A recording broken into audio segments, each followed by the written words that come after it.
반갑습니다. 전지적 소스 시점의 김대욱입니다. 이번 시간에는 소금의 역사에 대해서 알아보도록 하겠습니다. 소금의 역사를 알기 이전에는 저희들이 소금이 왜 우리 몸에 꼭 필요한지를 먼저 아시면 굉장히 좋은데요. 소금이 우리 몸에 왜 꼭 필요한지 알고 계세요? 바로 전기를 만들거든요. 저희 몸에 전기를 만들어주는 게 바로 소금입니다. 세포의 0.9%의 염화 나트륨이 전기를 만들어서 저희 몸을 이렇게 움직여주는 건데, 이 전기가 없으면 신체 기능이 유지가 안 되고요. 그 혈액도 돌지가 않고 신경 전달도 안 되고 근육이 움직이지도 않습니다. 당연히 소화 흡수도 안 되겠죠. 이만큼 이 전기 에너지 자체가 우리 몸을 다 돌려주고 있다고 보시면 되는데, 전기 에너지를 만들어주는 게 바로 소금입니다. 그래서 사람들이 소금을 간접적으로든 직접적으로든 지속적으로 먹을 수밖에 없는 거고 먹어야 하는 거거든요. 공기, 물, 소금은 우리 몸에 꼭 필요한 에너지라는 사실을 명심하셔야 합니다.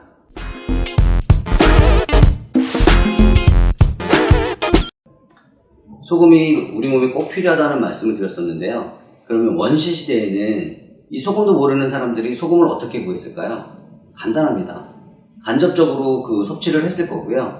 육류라든지 생선을 드시면서 그 안에 들어있는 염분을 대체해서 드셨을 거고, 뭐 해초류를 드신다든지 아니면 수렵을 하면서 바닷가, 그리고 돌아다니다 보면 뭐 짠맛이 나는 그런 음식들이나 혹은 흙에 묻어있는 짠맛이 나는 그 소금들을 먹으면서 이 소금을 섭취했을 것으로 보여집니다.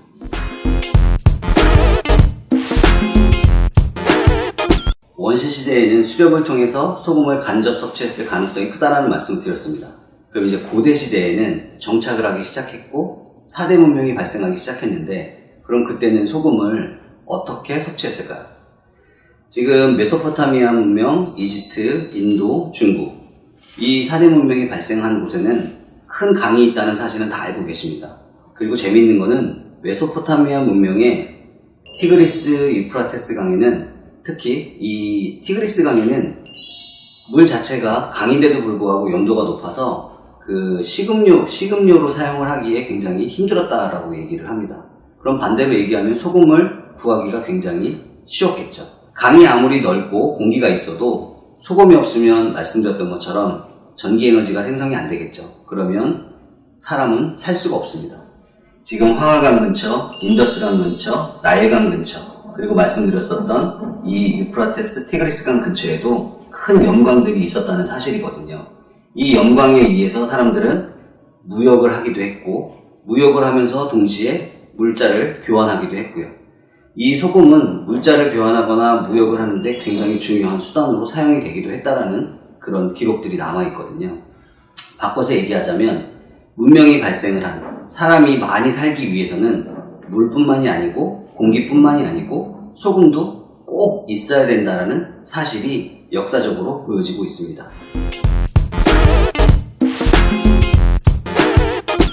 소금의 역사를 말씀드리면서 소금이 인간에게 꼭 필요하다는 말씀을 드렸습니다. 4대 문명 발생지에도 소금 광산이 있었고, 지금까지 사람이 살면서 소금이 없으면 안 된다는 사실을 모두 알고 있습니다.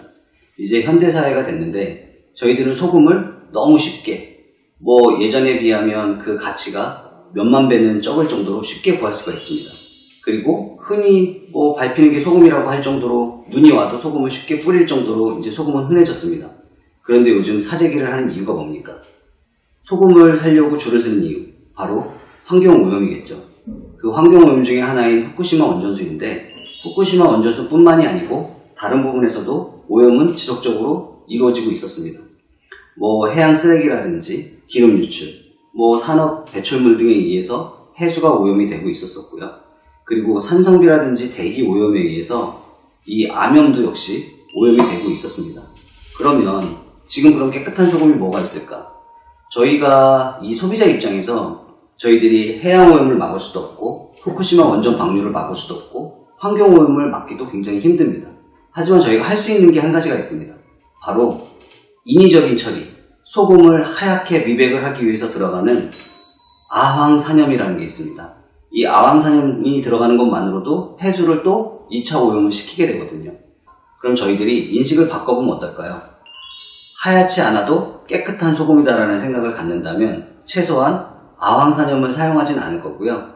그러면 저희들이 후쿠시마 환경오염, 해양오염은 막을 수는 없지만 2차적인 오염을 막을 수 있을 것으로 보여지고요. 그러면 저희는 조금이라도 더 깨끗한 소금을 먹을 수 있다고 생각합니다. 지금까지 소금의 역사에 대해서 알아봤습니다. 다음 시간에는 더 좋은 소스 정보로 여러분을 찾아뵙도록 하겠습니다. 오늘도 맛있는 하루 되세요.